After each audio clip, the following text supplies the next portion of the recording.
lecture, the presentation, and also the discussion in English rather than Chinese. Can everybody understand Chinese? No? So anyone? So we conduct the session in Chinese. Is that okay? Or we can do both way? Both way, okay. So I'd like to begin with a short introduction of the speaker. So first of all, I'm Yawen Chen. I'm currently the professor at the College of Public Health. And today, the speaker is Professor Luo, okay. She is a professor of sociology at the University of California, Davis. She grew up in Taiwan and received her bachelor degree from NTU, and later she completed her graduate training at University of Michigan. Professor Luo is actively engaged in cross-cultural research concerning health, illness, civic engagement, and culture. So her research concerns how marginalized social groups and communities cope and respond to challenging social environment. And she has published widely. She is the author of 2 books. One is called Doctor Within Border, which was published in 2002 and was translated recently in 2014 in Japanese. And I just asked her why she hasn't translated in Chinese. I'm very interested in this book. And she also co-edited another book called The Handbook of Cultural Sociology, which was published in 2010. So the topic today is about COVID-19. So since the COVID-19 emerged a year ago, Professor Luo has published 2 journal articles to examine how Taiwan has responded to this new health threat. So the talk today will be based on the paper she published with Xinyi Xie in the American Journal of Cultural Sociology. So the central research question is about why Taiwan has been successful so far in combating the COVID-19 pandemic. So let's welcome Professor Luo.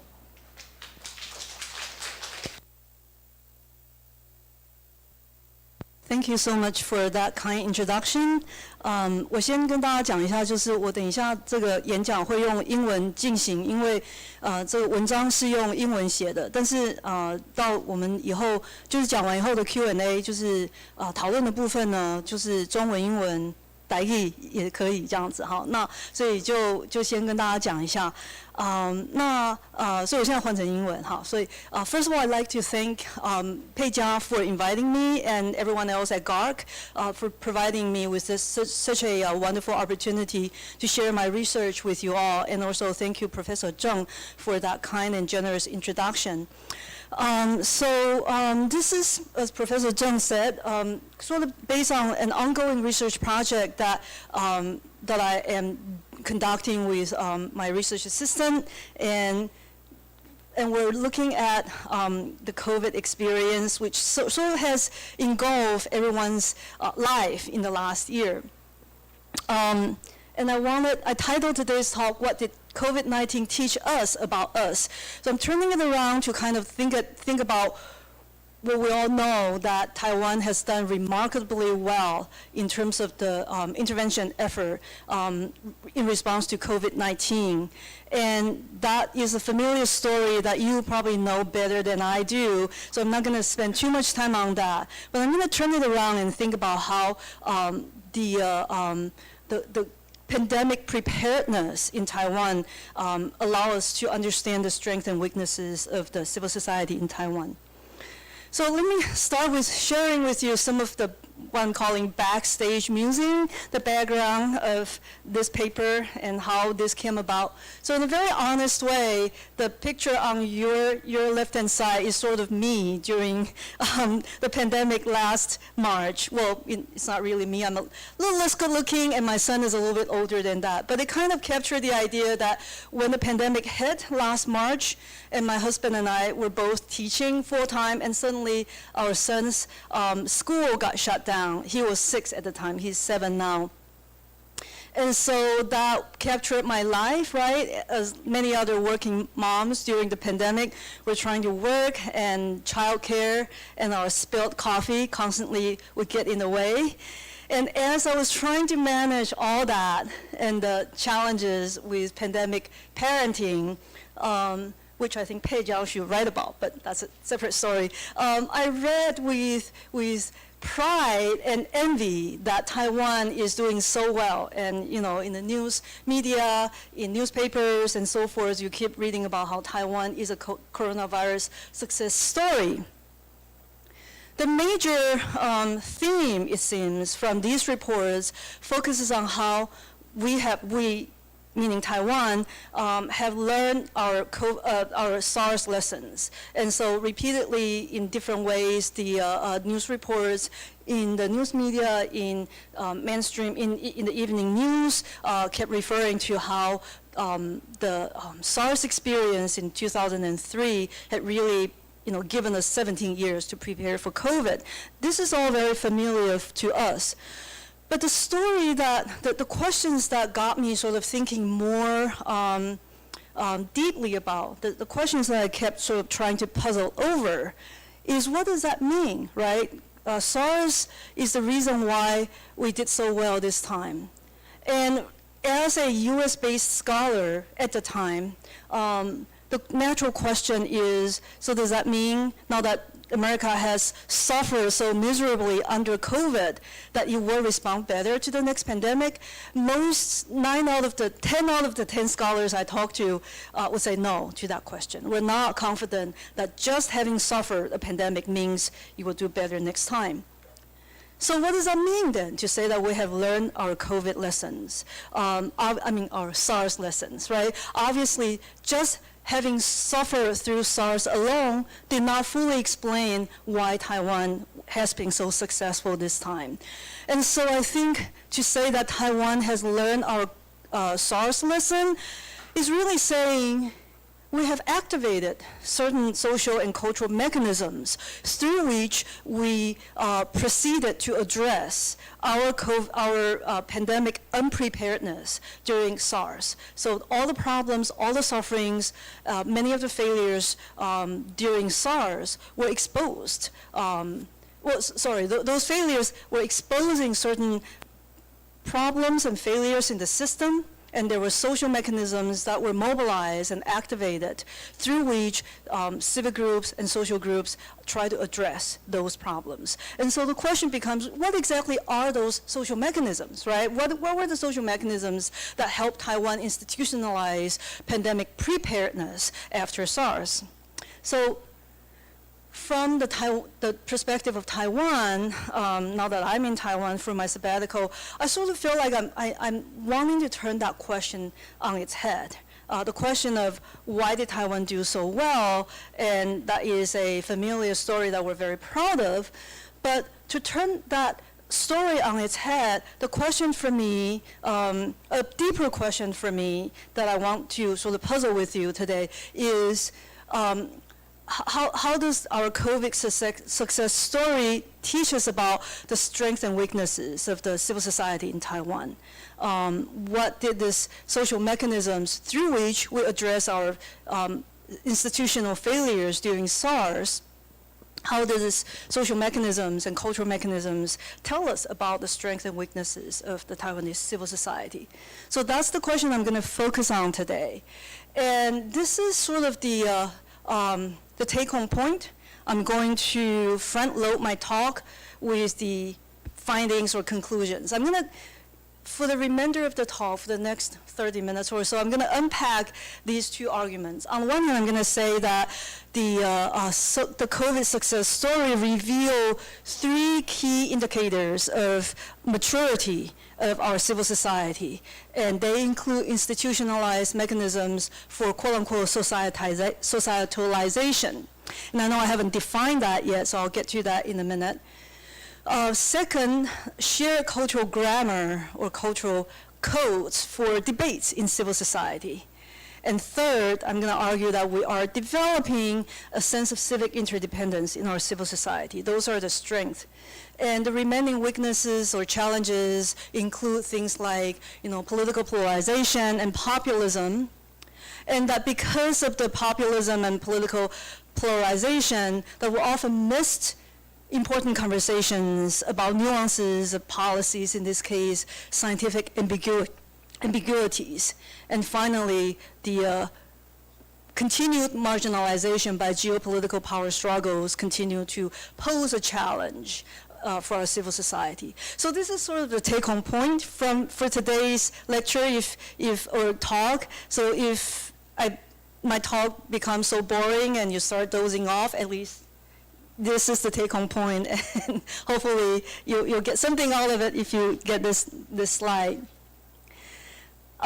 So before I unpack the empirical story to kind of illustrate those strengths and weaknesses, let me spend a few minutes, the next few slides, on the theoretical framework. So I'm drawing on the civil sphere theory that is developed by Jeffrey Alexander and his research associates. I listed, some of the key works here that Jeff has written or co-edited or co-authored with his students or friends. And I also included a few articles, including some of my own, that sort of apply the civil sphere theory to East Asian cases. And so those are particularly relevant for this case at hand. A couple of key concepts that I will walk through quickly, just so that we have this theoretical framework under our collective metaphorical belt. So the civil sphere, which I'm going to use interchangeably in today's talk with civil society, is conceptualized as the social realm through which civic solidarity is consistently renegotiated. So just very briefly, for Alexander's perspective, the focus on civil society being inclusive and being respectful toward diversity is constantly balanced by this emphasis that civil society needs to foster a sense of we-ness while negotiating these differences. Otherwise, you fall apart, right? I mean, it's just a group of people yelling at each other. So how do you negotiate these differences while not fragmenting the sense of we-ness? That seems to be the key puzzle for this group of scholars. We'll come back to that a little bit later. The binary codes refers to the cultural grammar through which people can debate about their differences. And that's the key of sustaining the sense of we-ness when you debate about your different opinions. And so the classic example is the so-called Liberty Code in the American civil society, where people operate with shared cultural grammar or shared cultural values when they may differ in their opinions about issues. But they debate with the same set of values or the same set of cultural grammar. So, for example, rationality, autonomy, equality are, for the most part, accepted as key civic values, as opposed to hysteria, dependence, hierarchy, and so forth. And the example that came to mind is the Derek Chauvin trial that just happened. So the former, I don't know if that is a big story in Taiwan or not. Some of my friends and students told me that it's not. But anyway, it's the policeman, the former policeman in Minneapolis who killed George Floyd by kneeling on his neck for 9 minutes and 26 seconds. And his trial was the last week or two, and the jury just came back earlier last week with a verdict of guilty.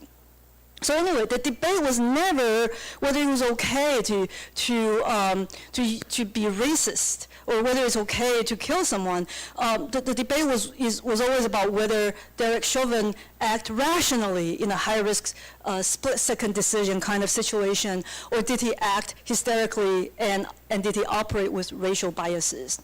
So that's sort of an example of how the civic code was activated in the civil society debates, right? For younger civil societies like Taiwan, South Korea, to some extent Hong Kong, I like to characterize these societies as operating with hybrid codes. These younger societies tend to have imported some segments of the Liberty Code, but also variants of what I'm going to just very generally refer to as Neo-Confucian values, such as the value of community interdependence, or the value or code of benevolent bureaucracy. And we'll come back to some of that later. Just 2 more theoretical slides, then we'll get to the juicy part. Okay, so societization refers to the process by which an issue previously considered as an institution-specific dysfunction is transformed into a social crisis. So this is triggered when an institutional failure is considered by the general society as exceedingly damaging. So the example that came to mind is the 2008 subprime mortgage crisis, right? So it was sort of a failure in the system, and in the beginning, people felt like, well, we'll let the experts handle it, we'll let the economists or the bankers handle it. But when it got so bad, when the bubble became so damaging, civil society groups began to say, well, wait a minute, what's wrong with your basic values? Civil society groups then attempt to reform some of the institution's values with civil society values. So for example, efficiency needs to be countered by the value of precaution or equality, so importing civil society values to reform non-civil society institutions. And if these efforts are successful, we have what Alexander and associate call civil repair, which refers to a process in which civil sphere intervene in a non-civil institution, such as the market or the military, to democratize this institution. But often, these attempts at civil reform will be unsuccessful because of elite pushback. You guys don't know what you're talking about. Let us, the experts, handle it, that kind of thing. Or civil society groups themselves can often be divided on, should we just let the expert handle it? Or we need to democratize the values of the institution. The local event that came to mind was the Hong Zhongqiu事件from a couple of years ago, when civil society groups argue whether, over democratizing the military would sacrifice its efficiency and its discipline. And so that kind of debate can kind of neutralize the attempt at civil repair. The last theoretical slide, I promise. So a sister concept for civil repair is systemic repair, which is a more modest attempt. So here the institution appeared to have failed, even according to its own value, not even the value of civil society, but its own value. So you said, I'm going to be efficient, even though I'm not going to be equal, and you're not even efficient. So civil society groups might then say, we're going to move the discussion for potential solutions out of the realm of the bank or the military or the church into the civil sphere to talk about what to do. So they're activating the institution's cultural values, but they're doing the discussion in civil society. And so I compare the 2 concepts a little bit, but I'm actually going to, well, let me just look at the last bullet point in the interest of time. So, for example, the protest after George Floyd's death, back to the Black Lives Matter example, the Derek Chauvin trial, you hear both voices, right? There are people who want accountability even by the police standard. So we'll go by your own standard, and you have even failed by that standard, the standard of not using excessive force. And there are other civil groups that says they want to reform the police fundamentally by making the police, this institution of police, to be more consistent with civic values like inclusion, like racial equality, like democracy. And so we are hearing both voices for both civil repair and systemic repair in the United States. And so those are sort of the key concepts that I want us to sort of tuck under our collective metaphorical belt to walk us through the empirical story. So back to Taiwan, right? Taiwan's COVID success in this framework can be understood as a story of successful societalization of our pandemic unpreparedness that sort of started right after SARS. And that story, as I said earlier, is going to demonstrate that we have sort of developed our civil society to a point where we have these 3 key indicators of maturity of civil society. Let me unpack them. But first, just briefly, this is a familiar story for most of you, if not all of you. The pandemic unpreparedness during SARS, we all know that during SARS we failed miserably, right? Both the state and the medical profession, the public. And the key point is that these failures were not just experienced or people grumble about it. They were recognized as a social crisis, societized as a social crisis. And so in this process of societalizing these failures into a social crisis, civil society groups activated mechanisms for civic mobilization. And concretely, we're talking about groups publishing criticisms in newspapers, organizing public discussions about how to reform the medical profession, and also to organizing public protests to demand reform. So basically, we're witnessing mechanisms being activated for civil society to discuss what's wrong, what's to be done, and also to demand the reform that they want to see. That's the first step, and that's probably the easiest step. I think more importantly and more unique for Taiwan's COVID story is the ability to consolidate a cultural grammar for demanding for systemic and civil repair. So in this process, and I'll go through this quickly so that I can get through the rest of the story, but basically the language that, if you look at the language that various civil groups were using at the time, they converge on demanding preparedness, coordination, transparency, so values that the state bureaucracy said they value, right? Cultural values that the state bureaucracy said that they hold. And so these values were consolidated as the shared cultural grammar for civil society groups to use the language to demand for reform. And the concrete reforms are things that we're familiar with, right? The establishment of NHCC, the efforts to build isolation wards, and to increase the national stockpile of personal protective equipment and so forth. The cultural grammar for civil repair is also being consolidated. And that has 2 interesting stories here. One is the medical workers and how they attempted at civil repair for their profession. And by that I mean that they invoke civil society values to try to reform medical profession. And there's a story about market values, market incentives has polluted professionalism, and we need to borrow values from civil society to talk about individual rights, to talk about safety, to talk about individual dignity. And so that becomes a shared cultural grammar for the medical workers at the time to demand civil repair of their profession. And the sort of snapshot of the story is that there is this discourse that we should talk about safety and human rights as the basis for medical professionalism, not heroism. We shouldn't just ask doctors and nurses to be heroes who are willing and happy to sacrifice their life when there's a crisis, and we shouldn't use that as the basis of medical professionalism. It should be safety and human rights, a safe working condition.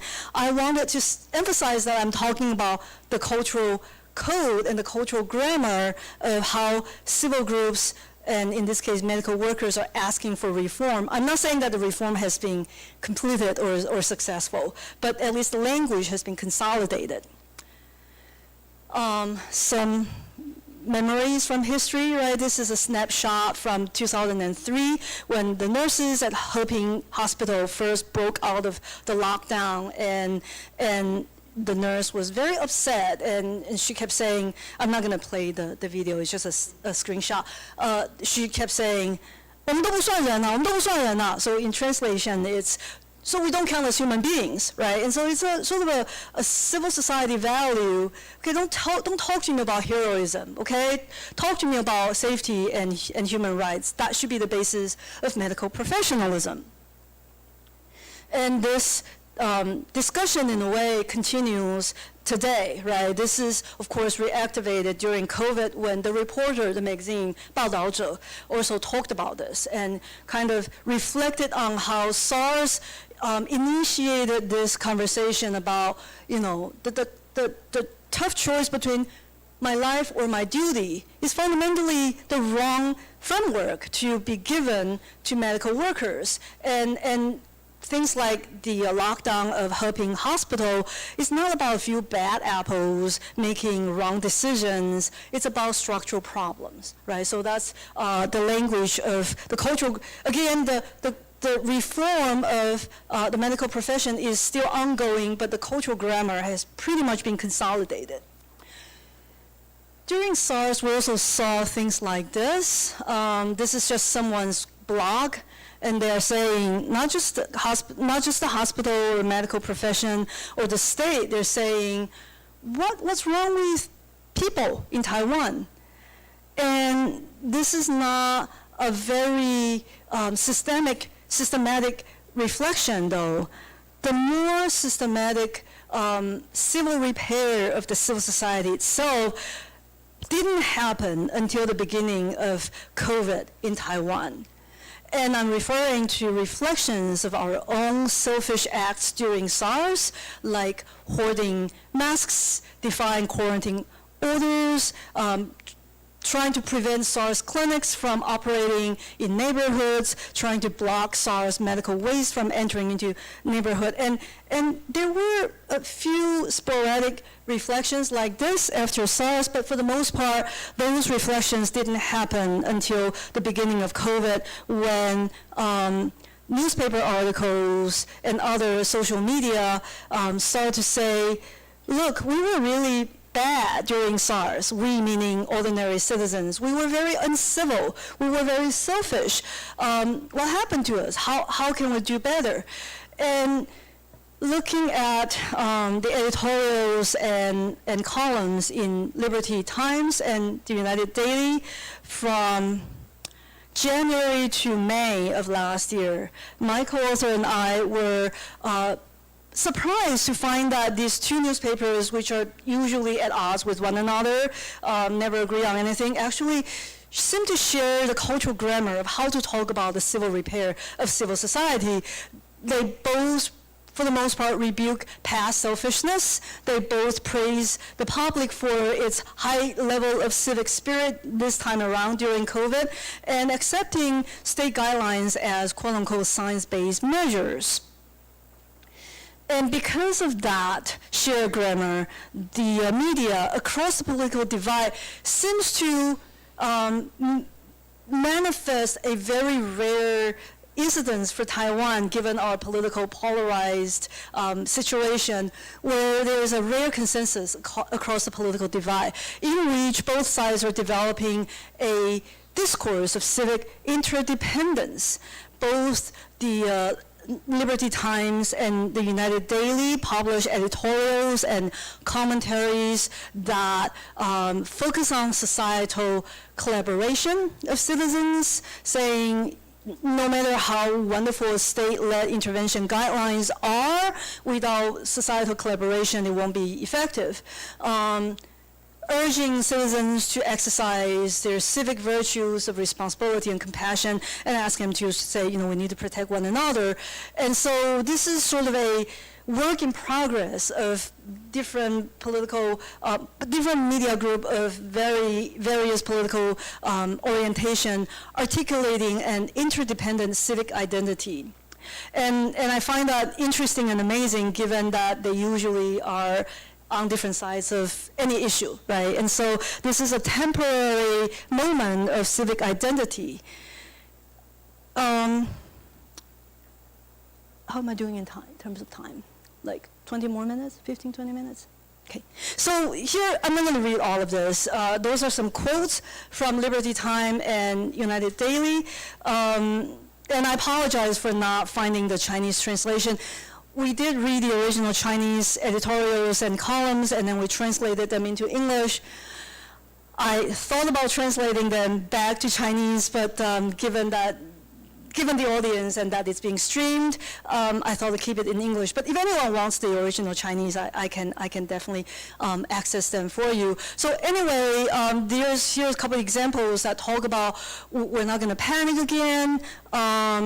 We have learned our lessons during SARS. So I'm looking at the second example. Taiwanese people now displayed a high degree of civic spirit this time, and allowing for state society co-mobilization, etc. United Daily even also said citizens should adhere to government's travel restrictions even though they're going to be inconvenient, etc., etc. So not everything is rosy, right? I did promise that there are some lingering challenges that we need to kind of consider and think about. So let me talk about populist discourses. I think populism is a term that's being thrown around a lot in Taiwan without sort of the clear definition. Basically, I'm for the people and you're the populist, right? So anyone that disagree with me but invoke the people is labeled populist. Let's be a little bit more rigorous with that. So what do I mean by that? So let me use the mask rationing debate as an example here. And as you can probably imagine, most of the editorials and columns in the Liberty Times praised the government, and any policy changes were described as responsiveness to a fast-changing situation. The United Daily characterized these policy adaptations regarding mask rationing as incoherent, ineffective, and self-contradictory state actions. And so what's wrong with that? Well, not really, nothing really on the surface. Newspaper articles are supposed to criticize government policies.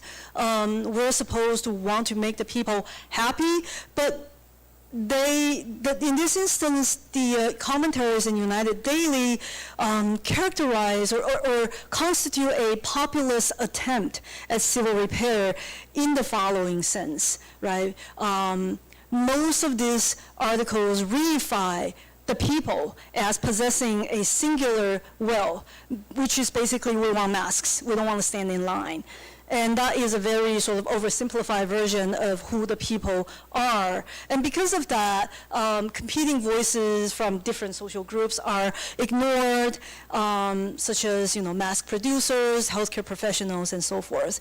And in this process, there's an over-moralization of policy stability, which is valuable, policy stability, but in the context of a rapid changing pandemic, it sort of is, again, a reified characterization of what, quote unquote, the people want.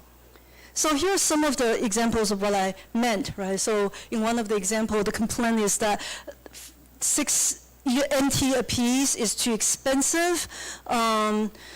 Although our nation has really lowered the transmission rate, the people still need to stand in long lines for masks. And the third quote, the people never enjoy the feeling that there are plenty of masks. The last quote says, at first, we went to the supermarket to buy masks. Then under the name-based rationing system, we had to go to the pharmacies to buy them. The people cursed these changes. And I was sitting in my office thinking, who are these people? I mean, who are they? And it's this sort of, faceless, reified notion of the people are not happy. And I think that is the difference between, capturing different voices among the people versus a reified version of what, quote unquote, the people want.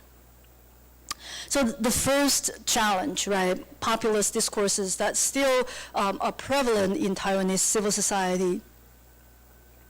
Another challenge that's worth noticing is partly because of populism and political polarization, but also other reasons. We often missed conversations about policy nuances, in this case, scientific ambiguities. So I'm going to look briefly at the example of the charter flight out of Wuhan, the debate about how to evacuate the Taiwanese in Wuhan as an example. So as you probably can imagine and have read last year, the editorials and columns in the Liberty Times mostly were siding with the Thai government and critical of China for its delays in the negotiation, the last-minute changes to the lists, and so on and so forth. And most of the editorials, I have a few quotes here, sort of describe the charter flight as a Trojan horse, right? The Trojan horse that was being smuggled into Taiwan to sabotage our pandemic containment efforts. And on the other hand, the United Daily tried to counter this picture, right? And their argument is that the Trojan horse could have been safely contained if the government does its job, right? If the government does its job efficiently through testing and quarantine and contact tracing. And so there's argument that the Trojan horse was not so deadly after all, and compassion should outweigh these concerns, and they even not criticize not just the government but other civic groups for being callous and hateful and discriminatory toward the Taiwanese who were in China. And so for them, this is a litmus test of whether the Taiwanese government and other civil society groups really accept the Taiwanese in China and their Chinese family as equal members of the community. So anyway, the reason why the two newspapers are so polarized is not the main concern today. What I want to focus on is that the over-politicization of this debate has led to a very black and white, a very dichotomous framework. Either the charter flight is good and compassionate, or it's the Trojan horse and with laden political conspiracy.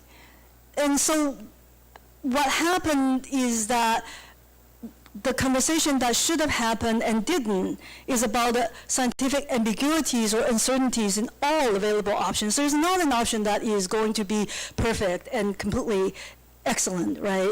In a situation like this, all available options are going to have scientific uncertainty, which involves the balancing between risk management and social costs. There are always going to be social costs. The question is how much, who is going to bear the cost, and how are we going to manage the risk. So from an STS perspective, it's a given that any option has scientific ambiguity, and the perspectives between these two extremes are really the perspectives that we need to pay attention to. But when these kind of civic conversations are operating under a polarized political framework, it becomes very easy to just focus on the two extreme positions and missing all the scientific, in this case, the ambiguities or nuances. In this case, what does it mean to say we're going to take a science-based approach? What does that really mean? It means we don't really know, there's uncertainties, but the uncertainties gets sort of lost in the discussion. So the Wuhan chartered flight is a story of last year. We've navigated through that. Why does it still matter? Because I noticed that there's a pattern in a lot of the conversations about scientific measures as we continue to deal with this pandemic. So another example that is still sort of relevant is the polarized debate about COVID mass testing. Do we need mass testing in Taiwan for COVID? And again, the ambiguities, the trade-off gets lost in the black versus white. So that is, in my perspective, a lingering weakness in our very lively civil society conversations. Okay, so I started out by sort of, talking about how this all looked to me from the outside. I'm going to zoom back out in the next couple of slides as I work toward the conclusion. I'm going to zoom back out to the global context and putting Taiwan back in this global context. What does Taiwanese civil society look like in this global context, and what does that teach us about Taiwan, and what does Taiwan teach the rest of the world about civil society? The first comparison, I'm going to sort of look at Taiwan versus the United States, and the key observation here is that when we talk about civil society and the vitality of civil society, oftentimes we think about social movements, social protest, the freedom of assembly and freedom of speech. But these mechanisms of civic mobilization are quite common, and they're actually the easiest to achieve. We've seen them in Taiwan, we've seen them in America. What's harder to consolidate is the cultural grammar for demanding, for how to talk about civil and systemic repair. And relatedly, what's also harder to consolidate is this discourse of civic interdependence. And so the example from America include how the requests for stronger federal leadership on COVID is often countered by a small government discourse in American civil society. So you want to demand civics repair, but then there's another group that comes along and say, we don't want the government to do anything. The best government is a small government. And so it becomes very hard to find a common language, right, to make demands to the state. Or the we're in this together discourse, referring to wearing masks, keeping social distancing, and so forth, is often countered by, well, it's my choice. Nobody can force me. It's my God-given right to not wear a mask, right? And so the anti-mask protests in America kind of illustrate that. So in this instance, we can say Taiwan's civil society has outpaced American civil society in the COVID example. And I want to sort of offer a cautionary note here, which has two parts. I feel like when I started writing about Taiwanese civil society in the early 2000s, and I realized, now that I've written this article and a few other related pieces, I realized that I have often unconsciously operated with a linear model in which I'm measuring Taiwan or Hong Kong against America. And I find myself often use languages like nascent civil society or young civil society to kind of capture this sense that we're a young civil society and we haven't quite measured up to America yet. And in the COVID case, I realized that Taiwan has developed our own strengths of civil society, as I have illustrated here. The second part of my cautionary note, though, is to say, I don't want to create another linear model. I don't want to say now Taiwan is better than America, right? What we've seen is that Taiwan has the capacity to do better in the COVID example we have. It doesn't guarantee that in other examples, when we face other crises, we'll necessarily activate all of our capacities in our civil society. But this is perhaps the best moment of our civil society that illustrates what we're capable of. It's not a guarantee that we'll always be at our best, but at least it illustrates what we're capable of. That's the anti-mask protest in America that I was talking about earlier. So another comparison is the so-called authoritarian advantage. And I have not heard this a lot in Taiwan, but I've heard a lot of this in America. And that's in a way why Taiwan has become such an attractive example in the American media, is that, so what's the authoritarian thesis, right? Is this argument that maybe authoritarianism is better. It's less desirable, but it's better when you need to get things done, like containing COVID. And the example they cite would be, gosh, China can just lock down 10 million people in one day, and nobody bat an eyelash on that because they can. And we can never, as a democratic regime, the Americans said, we can never sort of, produce this level of efficacy. So it's kind of an existential crisis, right? It's a legitimation crisis for democracy. We think we're better, but maybe we're not. And so how do we choose between efficacy and democratic values? And Taiwan becomes an intervention, right, in this conversation by offering an example of successful democratic pandemic intervention for all the reasons that I've hopefully conveyed in the last 40 minutes or so. And so, again, let me be a little cautious here and say, this is an eventful moment for us. It's not an ahistorical pattern. In other words, I'm not saying that Taiwan will always display the best potential of democratic ground-up measures to respond to crisis. But we did in COVID as a historical moment. And we still face challenges, as I illustrated in the previous couple of slides. Third and last, placing Taiwan back in the global context, recognize that we're sort of being held up as a model, but as a marginalized model.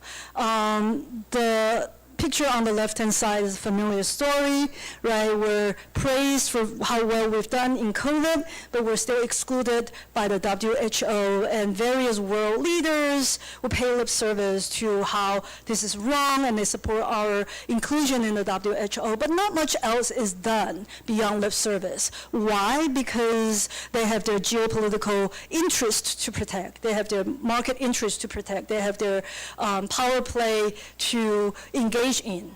And beyond just, can we join WHO? Who wants to join WHO anyway? There is also more serious issues like the so-called vaccine nationalism, right? So the West hoarding vaccines because they can, on one hand, and another version of vaccine nationalism comes from China and Russia, where they develop their own vaccine and basically say to other developing countries, we'll give you our vaccine if you do X, Y, and Z with Taiwan, or not with Taiwan. And Western democracies, while praising how well Taiwan has done on COVID, basically does nothing, right? Turn a blind eye to this kind of vaccine nationalism. So by way of conclusion, how does Taiwan help us rethink this legitimation crisis of democracy? This is a talk about civil society, right? And we talked about how Taiwan has displayed signs of maturity in our civil society while facing lingering challenges. But zooming out, I think it's a question not just about Taiwan, but for sort of anyone in the world that cares about democracy. The story of Taiwan debunks two false dichotomies between pandemic intervention versus civil liberties. You don't have to choose if you do it right from the beginning.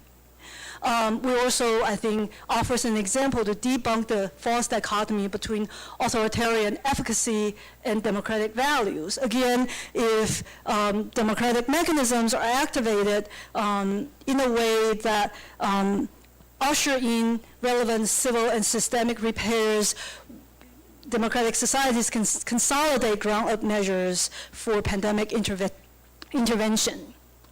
But we highlight another contradiction that is inherent in a lot of the ways Western democracies are organized. So our democratic mechanisms for containing COVID are being compromised, right, by global imperialistic agendas, and that's what I referred to in my previous slide, vaccine nationalism, etc. And it's not just about COVID. It's not just about whether we're going to get vaccines, whether we're going to join WHO. I think this pattern highlights a long-standing legacy in Western democracy of combining democratic principles at home and imperialistic interests abroad. It didn't start today. It didn't start in 2021. It started in the 19th century when free elections were being introduced at home, but colonialism was being developed overseas. Right?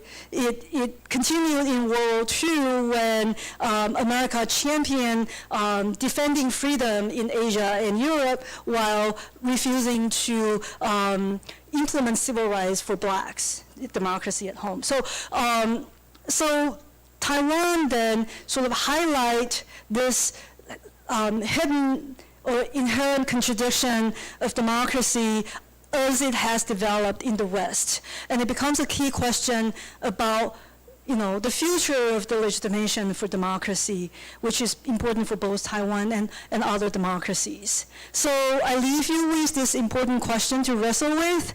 And thank you very much. I welcome your comments and suggestions. Thank you. Okay, thank you, Professor Luo, for this very interesting talk. So let's start taking questions from the audience. So please raise your hand if you have questions.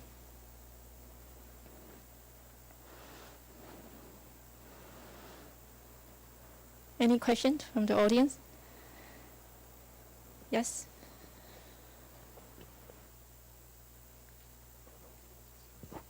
Oh, hi, thank you, Professor Lowe, for your talk. I had two questions I wanted to ask.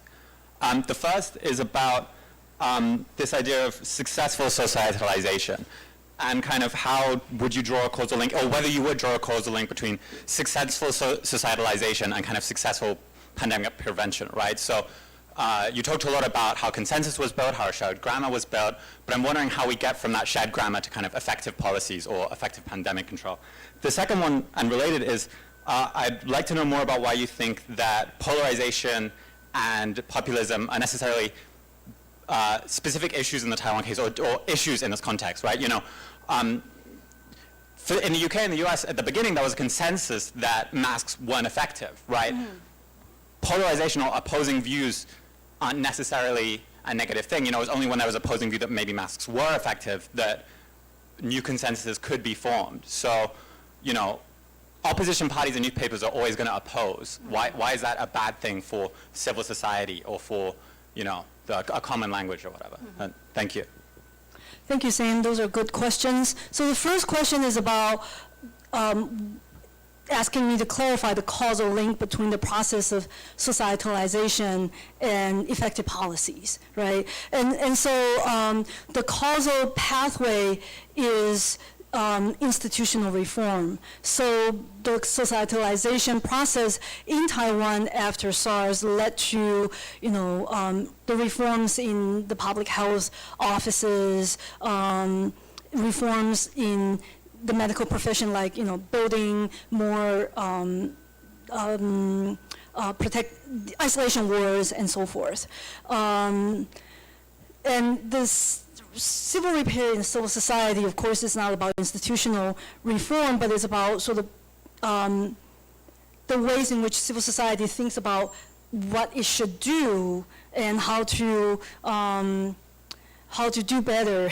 You know, what I think about how to avoid NIMBY activism, not in my backyard activism, right? And so the pathway is institutional reform, which put in place mechanisms for coming up with good policies. But it takes people, and it's a historical, empirical question of whether good policies are indeed adopted or implemented when you have the institutional context. So you're right, it's not a given. I skipped through that because otherwise the talk would be 2 hours long, and I don't think anyone wants to stay there that long, right? So societization usually just, you know, if successful, leads to institutional reform. Institutional reform laid the context for good policies, but it takes people to adopt good policies. And we did in this case, but it's not a guarantee. Second question, populism, why is it unique to Taiwan? So that's a good observation. It's not unique to Taiwan. I think populism is a global pandemic, another pandemic, right? In America, in the UK, in Brazil, in Italy, and so on and so forth. And so there is a separate debate about why that is. Why is it that democracy in the 21st century seems to be prone to populism? So it is not unique to Taiwan. But I think the way to think about it in today's context, in the context of today's talk, is to say that, well, we did so well in COVID, but we're not immune to the danger of populism. So does that answer your question? More or less. Okay. All right. Thank you. Good afternoon. I was born in Hong Kong. I am the citizen have ownership to live workshop leader. Anyway, we must thank you, Chinese CDC. In the beginning, the China CDC led the Taiwan CDC and Hong Kong CDC to make a conference, so that Taiwan and Hong Kong have the first information, so that we close our countries. I have two questions. The first question: should Taiwan can have a medicine safety contract with the Asia or the world? I think it's still balanced if we sign the medicine safety concept. That means low moral. No moral. I think it's because Taiwan have more medicine power can help. The other, I think it's tricky. You see the UK and the USA is the border because after Civil War, Lincoln was murdered. And second year, the Queen of England write a letter for his wife so that they become brothership. But we see the Taiwan and mainland China. For my opinion, Hong Kong and Taiwan, Hong Kong is Taiwan, is Taiwan because the Nanjing contract in Gugong. Can we make the question short in order to take more questions? Madam, do you think so? If the Taiwan and mainland China can change their relationship, just like brothership, low fathership? Yes. I think we should collect a couple more questions, good, yeah. and then you can answer all together. Okay, so let's take more questions. Yes, Pei Jia. Thanks for the talk. I have two questions. The first one is kind of follows Sam's question. When I was listening to your talk, I feel like I need to have some reference groups because like the discourse of populism or the polarized, the missed opportunity of scientific ambiguity, I think it happens in a lot of society. So I'm wondering if you could try to compare Taiwan with countries, especially those who went through the Sars crisis, like Hong Kong, Singapore, like what are the similarities or differences in terms of civil society during this pandemic? And the second question is about methods. You didn't have the opportunity to talk about your data and research methods, and I assume you collect commentaries, right, from 联合报还有自由时报. I don't know. I never read commentaries. 就我从来都不看这些社论的. I'm not quite sure how we can situate these opinions, especially they tend to be more even polarized than the other discourses. So maybe you can say a bit more about that. Thank you. Okay. Any more questions? Yes.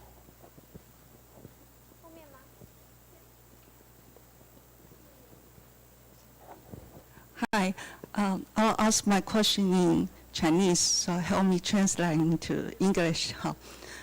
我觉得你的这个理论中好像有一点把那个政府的角色没有讲出来比如说，如果今天台湾是国民党执政的话，那么说一开始的时候，是不是我们的政策可能就没有像现在这么成功，或者是美国不是Trump？是现在的那个拜登的话，也许整个那个 civil society 的角色可能就没有这么重要，因为我发觉到你好像把这个政府当时候的一个政策的一个成败完全排除掉了。好，谢谢。I think I will do a short translation. Okay. So she pointed out that the speaker seems to have the underplayed the role of the government. Mm-hmm. So actually, I also have the similar feeling when I read this article. Mm-hmm. So since 2003, the SARS epidemic, Taiwan actually reformed a lot, and I think some key persons inside the government play very significant roles, Right. such as Guo Xusong, Ye Jingchuan, and Chen Jiren actually is not. Okay. But there are a few key persons who are inside the government who helped to build the new infectious disease mechanism. So, but from your talk and from your paper, we do not see the role of the government. So that is my similar, I have similar feeling. Right. So I think we could have you answer these questions. Okay, let me answer those questions before I forget. So thank you, those are excellent questions. So Pei Jia asked about the challenges of populism and missed conversations about scientific ambiguity and how is that unique to Taiwan? How does it look like in other societies? So that's a great question. And I think perhaps my brief answer in the interest of time to that question is to say a couple of things. So first of all, the empirical data did not include comparison, so I couldn't give a serious answer to how this looks like in comparison to Hong Kong or South Korea or Singapore. But secondly, we are, she and I are actually in the process of expanding this project, and our next paper is hoping to compare the debate about mass testing in Taiwan and in the US. And so mass testing is moralized in the US in a very different way than it is framed in Taiwan. So I think that would give us an opportunity to look at how, A, things are quite polarized in many civil societies, and B, they're polarized in different ways. So that is hopefully something I can have a clearer answer to in the future.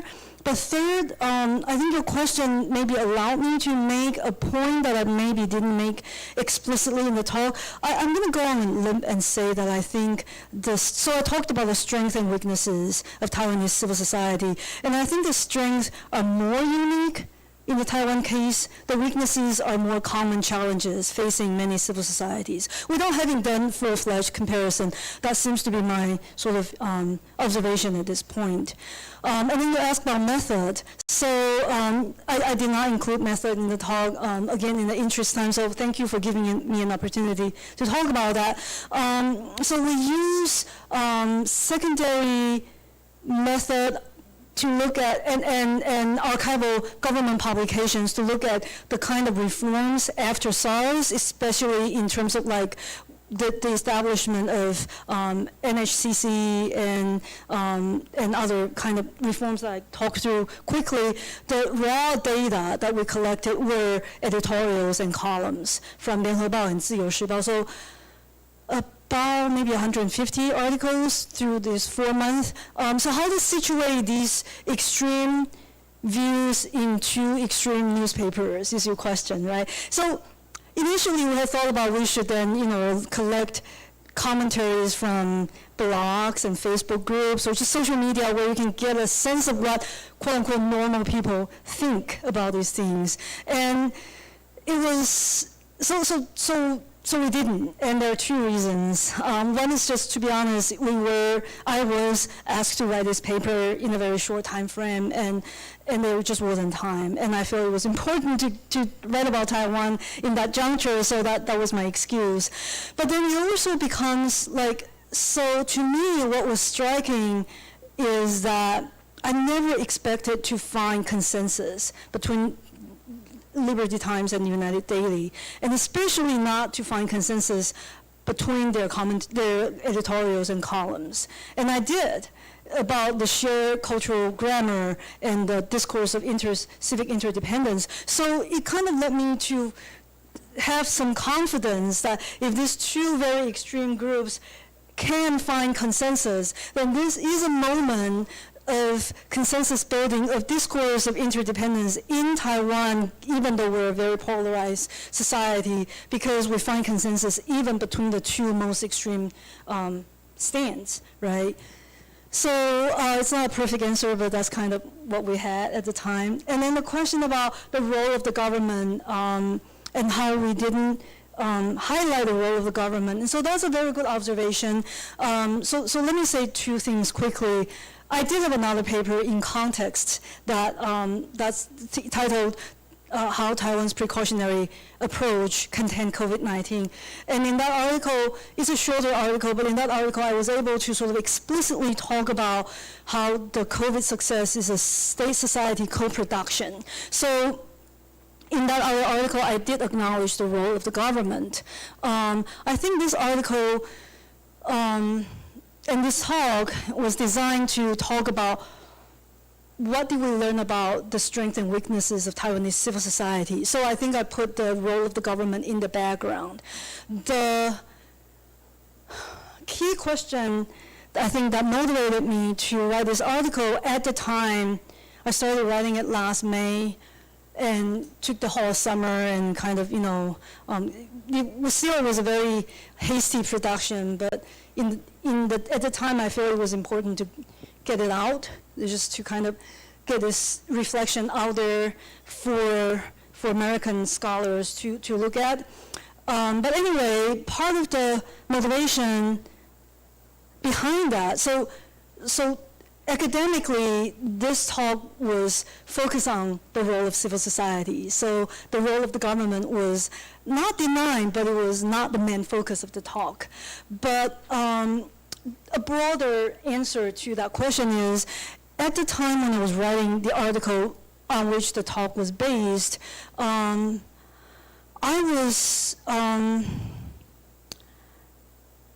was struck by a flaw in the American civil society in which many of my friends, my liberal friends, were very, very critical of Trump.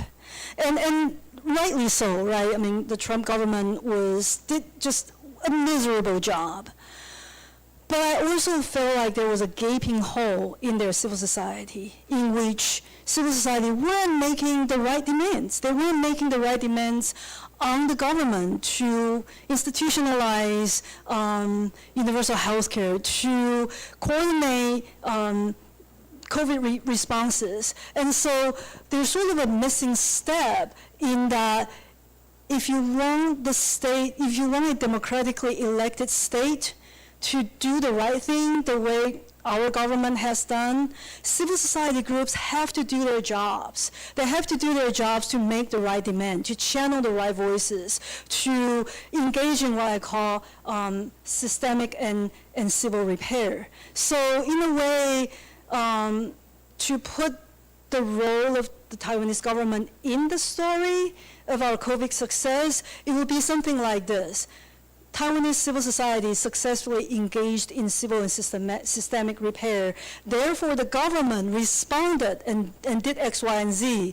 And therefore, 17 years later, during COVID, you have the right people in the right policy environment making the right choices. Going back to the earlier answer to Sam's question, so you were saying if it weren't these people, if it weren't Chen Shizhong部长, it were someone else, they might have made the wrong decision. Even if you have the policy environment, they may still adopt the wrong policy. So that's all there, and I think I just focus on the civil society segment. So I hope that sort of addressed your question. Yeah.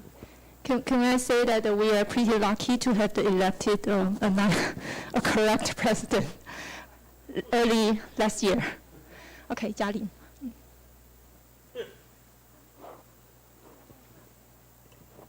明正，谢谢你精彩的演讲哈，看起来就是一个书的规模，也很期待这个书可以出版。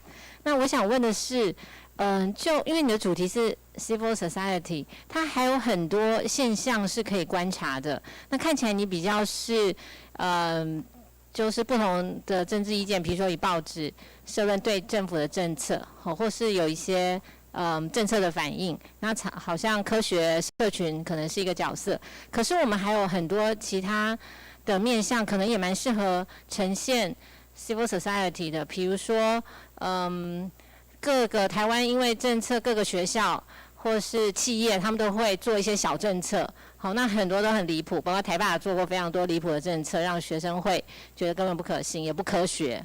很多企业也是如此。那或是比如说移工，可能是我们境外感染最大的来源。如果你的研究观察是政府政策下面 FB 留言的话，你就会看大家多么的希望他们不要再来了。为什么要消耗我们的医疗资源？所以有很多这些面向，好像是 civil society 运作的场域。那不知道你觉得这个跟你现在的取向有没有什么不同？然后可不可以是一个是否也可能是一个重点？谢谢。好，那就是不同面向的 civil society 的状况。好，那我们有没有其他问题？就是欢迎用中文。那我加一个小问题好了哈，就是说，事实上从 Sars 哈，就是事实上有台湾有非常严重的问题，可是呢，好像并没有变成是一个 civil code 在做 discussion， 就是那个profit-oriented mentality in medical society， 就是说事实上医疗医疗的场域非常的就是利益导向。好，那在这次虽然没有被拿出来讨论，可是这事实上是传染病防治很难去处理的一块哈，因为对整个医院的经营呢，infectious control 是完全是不赚钱的。好，所以好像这个问题事实上并没有什么 consensus。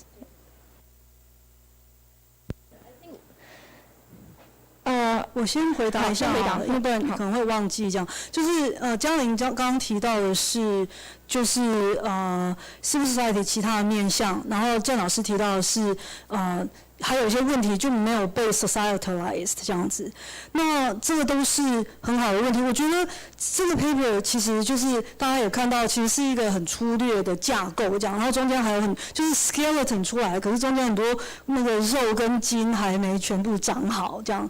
那江玲提到的那个问题，我觉得也是我为什么就是实际上我在 COVID 之前就决定要来台湾 sabbatical 半年，然后后来碰到 COVID 就差点来不成，那最后就很感谢佩佳也帮很多忙，我们就还是成型了，就现在在台湾 sabbatical 1个学期。那实际上就是我觉得我在美国常年在美国写台湾的 civil society， 其实就是会没有办法做到嘉玲讲的那些面向，因为我可以看到就是政府的 policy publication， 还有报纸的一些言论，甚至 FB 的一些言论，可是一些就是说 civil society 里面其他的 social group 啊，那或者是说那个PPT 上面的一些讨论这样子，就是我觉得没有办法真的去掌握到这种那个动向这样子啊，所以实际上我这次来台湾就是希望能够做一些这种田野比较细致的田野，那可以做到什么地步就还不知道，这样就尽力而为。那我希望能够做，有些会跟心仪合作，有些会我自己做，就是我们会去看，比方说就是了解这种大家对这个那个 COVID 的台湾叫什么普筛 mass testing 的这种东西的 debate， 还有你刚刚讲到的移工这些就是我觉得台湾就常常会觉得说我们是一个 homogeneous society， 没有 race 的问题，然后我就常常觉得说怎么会说我们没有 race 的问题？所以这种事你不会在联合报或自由时报的社论看到他们说我们没有 race 的问题，可是你会在可能一些比较小众的那个 civil society 的媒体里面看到。那所以我是希望能够就是说接下来可以做一些像你刚刚讲到的移工，或者是一些像比方说对普筛这种问题的 debate， 或者是说对那个 AstraZeneca 这个 vaccine 的 debate， 那大家的意见是怎么成型的这样子？这是嘉玲的问题。然后郑老师的问题是说对。当然，所以我觉得你那个问题实际上问得很好，因为帮我就是能够 reinforce 一个我刚刚其实想要讲，但是也许讲得不够清楚的想法，就是说，作为一个社会学家，我们常都是习惯要批评政府、批评社会问题，然后写一个文章来称赞台湾是一件很奇怪的事情。在写的时候觉得说，为什么变成好像御用学者？那其实台湾政府没有给我1毛钱这要讲清楚这样子。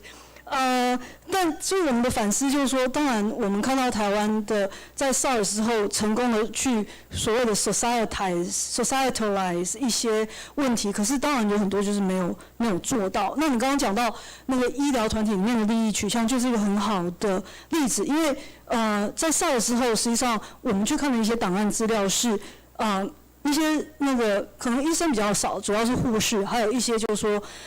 medical workers， 他可能不是一个 professional， 他就是在医院里面工作的，可能清洁工之类的，他们的确是在 complain 你讲的那个问题就是为了利益导向，那就会 at the end 就是会牺牲公安这样子，一些就是 safe working condition， 包括过长的工时，或者是说因为健保给付的问题，所以就变成医生要做一些最后就把他们弄得很累或很不安全的事情这样子。那包括说在 SARS 的时候，实际上很多洗衣工就被感染为什么会洗衣工？因为他要省钱就去 outsource 一些东西这样子。那这些东西实际上在 SARS 之后是有被提出来 complain， 就是 medical workers 据我们所看到是有被提出来讲的，但是就是说最后没有什么具体的结果啦。那所以我觉得这就让我们看到一个说 civil society 它可能会去发展一个大家能够共有的价值观念，可是有了这个价值观念，大家讲一讲、吵一吵之后，会不会落实？就又不一定，所以就说 Alexander 也在他的书里面一再的强调说 ，societalization 这个 process 是一个动员 civil society 的一个过程。可是动员的结果会不会成功呢？就是会你说我们不应该有这些利益取向，那大家都出来讲了，然后最后会发生什么事情，其实是很不一定。然后常常是就是 elite pushback， 就是医院的人就会出来讲说怎样怎样，所以不行啊，或者是说其实更长的一个情形就是不了了之，就是大家吵一吵，然后事情过了，那也就没有结果，也没有人来说你吵得不对，可是就 nothing happens 这样子。那我觉得在 SARS 的那个过程当中，就像刚刚郑老师讲的那个问题，其实就是那个例子啦。我觉得就是被提出来讲了，可是后来其实就 nothing happened。对，谢谢。有2个问题，我们先从后面的。好，对不起。对。那个谢老师的演讲，那我有2个问题想要询问一下，就是第一个是有关于就是刚刚讲 populism 的问题，那什么的问题 ？populism 民粹的问题。然后就是因为我自己的想法是说，就是台湾的不管是联合报或自由报，其实他们比较大的分歧都是在于政治偏向的问题，但并不是基础的价值的问题。例如说我的自由啊等等。那我就很好奇说，那其他的一些防疫可能成功或不成功的案例里面，有没有什么样跟台湾可能比较类似，或跟美国比较类似，就是有基础价值分歧的社会，那防疫的成果好或不好这样子？然后另外一个问题，有点像是延伸刚刚嘉玲老师的问题。那因为刚刚提到的就移工，那我觉得其实蛮有趣的事情是，在这次台湾目前1年多来的经验里面，比较大的问题其实都是来自于我们面对有身份移动的时候的一些人，包括说移工，包括说陆生最开始的时候，那包括说就是可能机师啊等等，有比较多的身份跟移动问题的人群。那我也好奇说，那就是这一些人在不同的防疫的经验里面的状况是怎么样？谢谢。问题好不好？真是最后一次发言。我觉得医疗啊，不能够单纯以金钱来衡量。我当兵的时候，我香港人，可是我在台湾当兵。SARS 的时候，我负责一个清洁身心障碍福利中心，基隆市身心障碍福利中心的清洁消毒，确实很辛苦。可是我们守住就机构了。我上一年在荣总这个 COVID-19 的病房去做清洁工，我只是基本上也真的很花钱啊。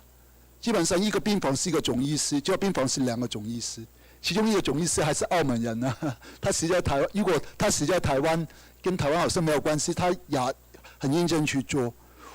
我大学的毕业技术报告是做临终关怀病房的，只是临终关怀也是不赚钱的地方，可是我觉得还是要有的。另外，比如说，我就举一个例子，比如说今年日本就很严重，只是日本它不需要接收这条意大利的船，它关起来就好了。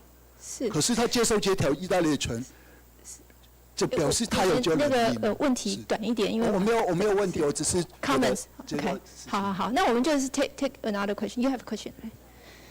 我们就这边，然后在这边，就是最后2个问题。谢谢老师演讲。那个我想问一个简短的问题，就是说，针对台湾成功的这个经验，好像看过蛮多人的解释，都会指出说是台湾的某种政治结构，就是政府比较中央化，跟美国那种就是说联邦政府比较分散，好像是一个关键的差异。那我好奇说，老师对于这种比较结构的解释的看法是什么？然后会不会影响你在这边的论点，或者是说这种比较看政府的结构的观点会怎么可以去，就是说他政府的结构怎么去影响他怎么听到 civil society 讲了什么东西？就是像希望老师可以多讲一下。好，那我们这边还有最后一个问题哦，不好意思，好，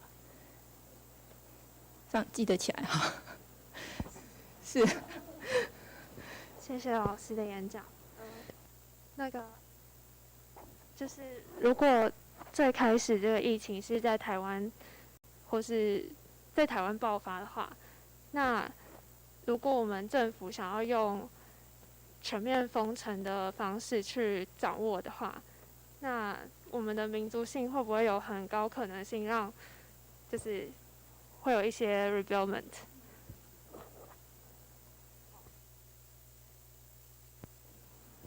第一第一个问题好像是说对移工是不是移工的移动的人的经验这样子，对不对？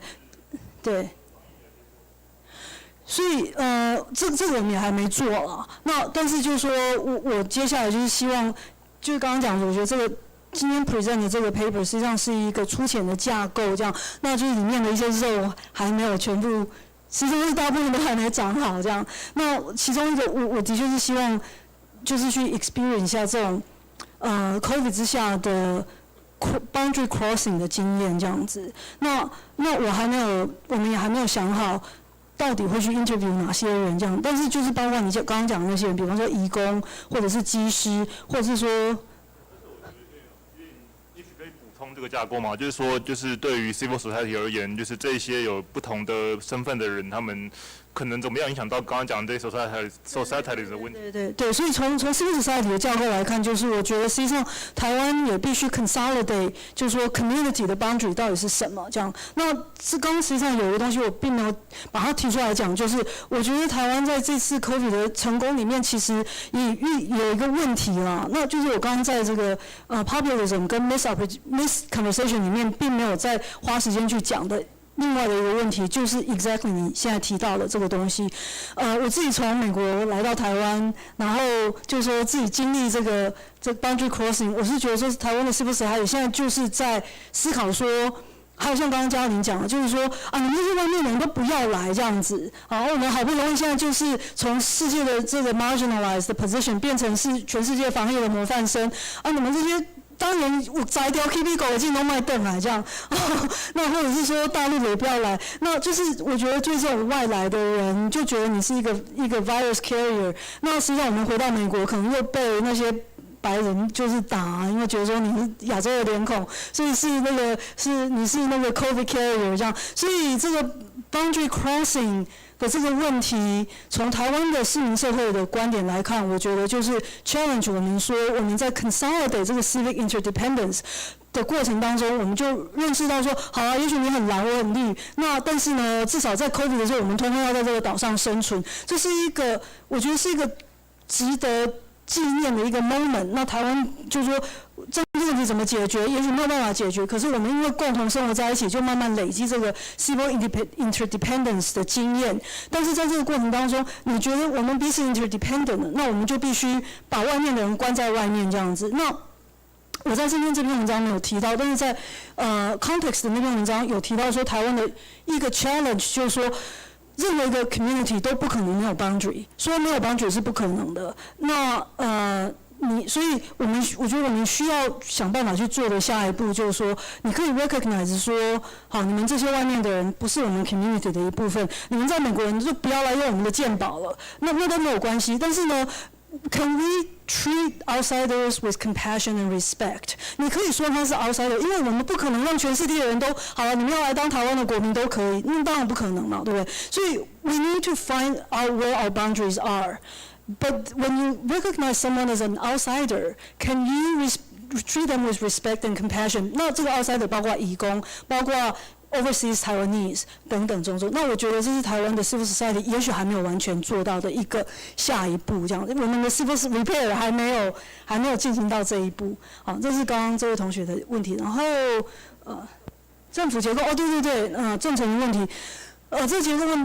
这个问题问得非常好。那我没有一个详细的回答，但是我觉得我想要借着你这个问题来，也许就是分享一个看法，就是说，在做 civil society 的学者里面，尤其是美国的学者，常常会想象说 civil society 跟政府是对立的。那 civil society 的工作就是要去反抗政府，要去批评政府，要把政府不该做的事情就把它推回去这样子。好，那我觉得台湾在这次防疫里面的经验，其实也回应到刚刚郑老师讲的那个问题，还有这位老师讲的问题，就是说台湾政府当然在这次防疫里面占了一个很重要的角色，这样子。